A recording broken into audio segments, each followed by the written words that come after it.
So I got a question from a friend about what's known as EWOT, EWOT, exercising with oxygen therapy. He was asking me, because I have the hyperbaric chamber, if that's an effective way of increasing their oxygen and making them work out better, being able to do more exercise, more work. So we had a nice little discussion. Basically, what it came down to was I had two arguments against it. Number one, if it was such a great thing, all of our professional athletes and all of our Olympic athletes would be doing it. Instead, they train in Colorado at altitude, because training at altitude with less oxygen forces your body to increase the amount of red blood cells it has and forces it to work harder to obtain oxygen from the environment.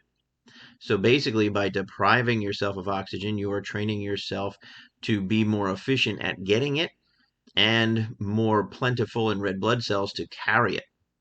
Then when you come back down to sea level from altitude, exercise is easier because there seems to be a more abundant oxygen supply. Exercise with oxygen is more abundant oxygen. Therefore, it makes the exercise seem easier and like you can do more work.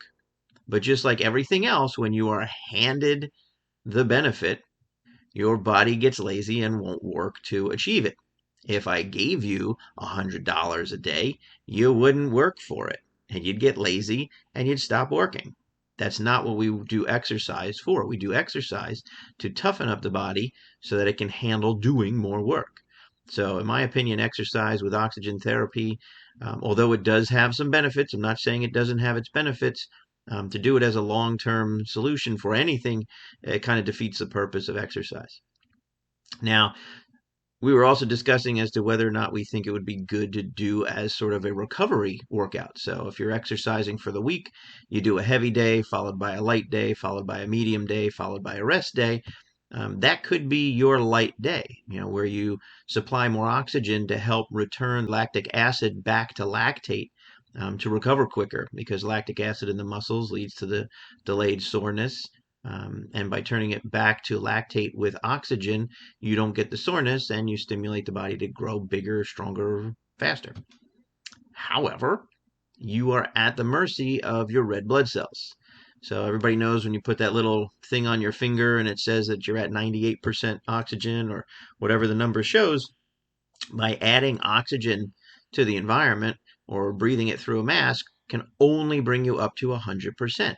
In a hyperbaric chamber under pressure, I am not at the mercy of the red blood cells. I can dissolve as much oxygen as you can breathe directly into the plasma.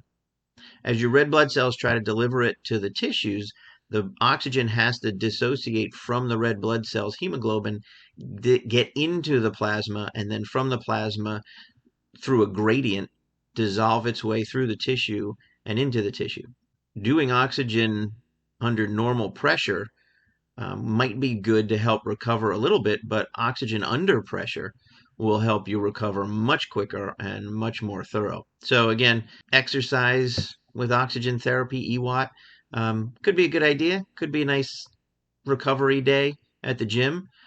Certainly easier to do than a hyperbaric chamber, but how much are you really going to get out of it?